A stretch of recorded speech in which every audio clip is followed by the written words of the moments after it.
Hello everyone, this is Shihab and welcome back to another new video. So I hope you all are having a good time by the grace of Almighty. And yes, like as always, I'm also very fine. Today in this video I'm going to share with you about a very important lesson of English grammar, and that is present indefinite tense. Actually আজকে ভিডিওতে আমরা present indefinite tense এর আরো একটি গুরুত্বপূর্ণ rules নিয়ে কথা বলবো। রুলসটি হচ্ছে যে বর্তমানকালের কোনো লক্ষ্য এবং উচ্চাকাঙ্ক্ষা বোঝালে প্রেজেন্ট ইনডেফিনিট টেন্স হয়। বর্তমানকালের কোনো লক্ষ্য এবং উচ্চাকাঙ্ক্ষা বোঝালে প্রেজেন্ট ইনডেফিনিট টেন্স হয়। So let's get started on today's topic. Now the first example is আমি একটি স্কুল খুলতে চাই। এটা প্রেজেন্ট ইনডেফিনিট টেন্স, কারণ হচ্ছে ক্রিয়াপদের শেষে আছে রস্বই। তাছাড়া এটা হচ্ছে বর্তমানকালের একটা লক্ষ্য বা উচ্চাকাঙ্ক্ষা, সেজন্য সেন্টেন্সটা প্রেজেন্ট ইনডেফিনিট টেন্স। এখন প্রেজেন্ট ইনডেফিনিট টেন্সের স্ট্রাকচার অনুযায়ী আমরা যদি সেন্টেন্সটাকে ট্রান্সলেশন করতে চাই, প্রথমে আমাদেরকে লিখতে হবে সাবজেক্ট। সাবজেক্ট হচ্ছে আমি, আমি মানে হচ্ছে আই। তারপরে আমাদেরকে লিখতে হবে ভার্বের প্রেজেন্ট ফর্ম। ভার্বটা হচ্ছে চাই, চাই মানে হচ্ছে চাওয়া, চাওয়া মানে হচ্ছে কি ওয়ান্ট, আই ওয়ান্ট। তারপরে আমাদেরকে লিখতে হবে অবজেক্ট, আর অবজেক্টগুলো হচ্ছে একটি স্কুল, একটি স্কুল মানে হচ্ছে এ স্কুল, আর খুলতে, খুলতে মানে হচ্ছে টু ওপেন। এখন খুলতে শব্দটা বাংলা ক্রিয়াপদের কাছাকাছি থাকার কারণে টু ওপেন শব্দটা ইংলিশ ভার্বের কাছাকাছি লিখতে হবে। আর একটি স্কুল বাংলা ক্রিয়াপদ থেকে 2 নম্বর দূরত্বে থাকার কারণে এ স্কুল শব্দটি ইংলিশ ভার্ব থেকে 2 নম্বর দূরত্বে লিখতে হবে। আমি একটি স্কুল খুলতে চাই মানে হচ্ছে I want to open A school. Are the next one is তিনি একটি নতুন ব্যবসা শুরু করতে চান। এটাও প্রেজেন্ট ইনডেফিনিট টেন্স, কারণ ক্রিয়াপদের শেষে আছে দন্তন। তাছাড়াও এটা হচ্ছে বর্তমানকালের একটা লক্ষ্য বা উচ্চাকাঙ্ক্ষা, যে আমি একটি ব্যবসা শুরু করতে চাই বা তিনি একটি ব্যবসা শুরু করতে চান, সেজন্য সেন্টেন্সটা প্রেজেন্ট ইনডেফিনিট টেন্স। তো প্রেজেন্ট ইনডেফিনিট টেন্সের স্ট্রাকচার অনুযায়ী আমরা যদি ট্রান্সলেশন করি, প্রথমে আমরা লিখব সাবজেক্ট। সাবজেক্ট হচ্ছে তিনি, তিনি মানে হচ্ছে শি। তারপরে হচ্ছে ভার্বের প্রেজেন্ট ফর্ম, ভার্বটা হচ্ছে চান, চান মানে হচ্ছে চাওয়া, আর চাওয়া মানে হচ্ছে ওয়ান্ট, শি ওয়ান্ট। তবে শি সাবজেক্টটা যেহেতু থার্ড পারসন সিঙ্গুলার নাম্বার, সেজন্য ভার্বের সাথে এস বা ইএস যোগ করতে হবে। আর আমরা ওয়ান্টের সাথে এস যোগ করেছি, শি ওয়ান্টস। তারপরে আমাদেরকে লিখতে হবে অবজেক্ট, আর অবজেক্টগুলোর মধ্যে একটা হচ্ছে একটি নতুন ব্যবসা। একটি নতুন ব্যবসা মানে হচ্ছে এ নিউ বিজনেস।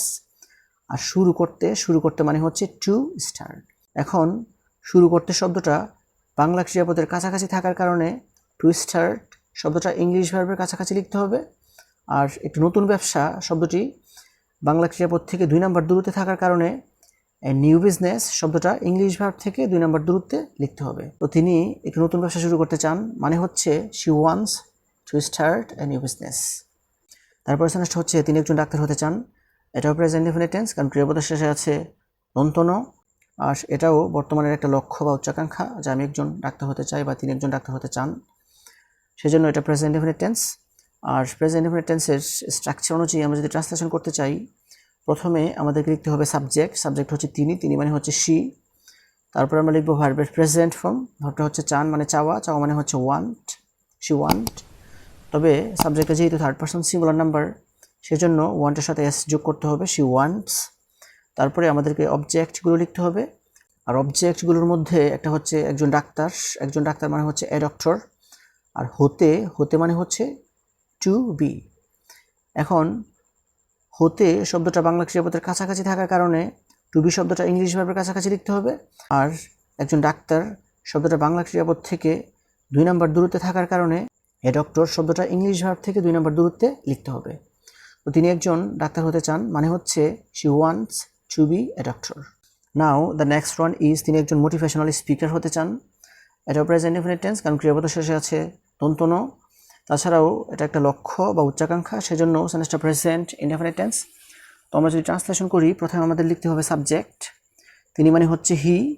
তারপরে আমরা লিখবো ভার্বের প্রেজেন্ট ফর্ম, ভার্বটা হচ্ছে চান মানে চাওয়া, চাওয়া মানে হচ্ছে ওয়ান্ট। এখন সাবজেক্টটা যেহেতু থার্ড পারসন সিঙ্গুলার নাম্বার, সেজন্য ওয়ান্টের সাথে এস যোগ করতে হবে, শি ওয়ান্টস। তারপরে আমাদেরকে লিখতে হবে অবজেক্ট। আর অবজেক্টগুলোর মধ্যে একটা অবজেক্ট হচ্ছে একজন মোটিভেশনাল স্পিকার। একজন মোটিভেশনাল স্পিকার মানে হচ্ছে এ মোটিভেশনাল স্পিকার। আর হতে, হতে মানে হচ্ছে টু বি। এখন হতে শব্দটা বাংলা ক্রিয়াপদের কাছাকাছি থাকার কারণে টু বি শব্দটা ইংলিশ ভার্বের কাছাকাছি লিখতে হবে। আর একজন মোটিভেশনাল স্পিকার শব্দটা বাংলা ক্রিয়াপদ থেকে 2 নম্বর দূরত্বে থাকার কারণে মোটিভেশনাল স্পিকার শব্দটা ইংলিশ ভার্ব থেকে 2 নম্বর দূরত্বে লিখতে হবে। তো তিনি একজন মোটিভেশনাল স্পিকার হতে চান, মানে হচ্ছে he wants to be a motivational speaker. The last one is Sagar একজন ইউটিউবার হতে চায়। এটাও প্রেজেন্ট ইনডেফিনিট টেন্স, কারণ ক্রিয়াপদের শেষে আছে অন্তঃস্থ ও। তাছাড়া এটা একটা লক্ষ্য বা উচ্চাকাঙ্ক্ষা, সেই জন্য সেন্টেন্সটা প্রেজেন্ট ইনডেফিনিট টেন্স। তো আমরা যদি ট্রান্সলেশন করি, প্রথমে আমাদেরকে লিখতে হবে সাবজেক্ট। সাবজেক্ট হচ্ছে সাগর, সাগর মানে হচ্ছে সাগর। তারপরে আমরা লিখবো ভার্বের প্রেজেন্ট ফর্ম। ভার্বটা হচ্ছে চাই, চাই মানে হচ্ছে চাওয়া, আর চাওয়া মানে হচ্ছে ওয়ান্ট, আর ওয়ান্টের প্রেজেন্ট ফর্ম হচ্ছে ওয়ান্ট। তো সাবজেক্টটা যেহেতু থার্ড পারসন সিঙ্গুলার নাম্বার, সেজন্য আমাদেরকে ভার্বের সাথে এস বা ইএস যোগ করতে হবে। সেজন্য ওয়ান্টের সাথে আমাদেরকে একটা এস যোগ করতে হবে, সাগর ওয়ান্টস। তারপরে আমাদেরকে অবজেক্টগুলো লিখতে হবে, আর অবজেক্টগুলোর মধ্যে একটা হচ্ছে একজন ইউটিউবার। একজন ইউটিউবার মানে হচ্ছে এই ইউটিউবার। আর হতে, হতে মানে হচ্ছে টু বি। এখন হতে শব্দটা বাংলা ক্রিয়াপদের কাছাকাছি থাকার কারণে টু বি শব্দটা ইংলিশ ভার্বের কাছাকাছি লিখতে হবে। আর একজন ইউটিউবার শব্দটা বাংলা ক্রিয়াপদ থেকে 2 নম্বর দূরত্বে থাকার কারণে এই ইউটিউবার শব্দটা ইংলিশ ভার্ব থেকে 2 নম্বর দূরত্বে গিয়ে বসবে। তো সাগর একজন ইউটিউবার হতে চায়, মানে হচ্ছে Sagar want to be a YouTuber. So this is actually the rules that I wanted to share with you. So viewers, I hope you understand this. If you guys really love this video, don't forget to like, comment, share and subscribe my YouTube channel. And that's all for the time being. See you again. All the best of luck. Goodbye.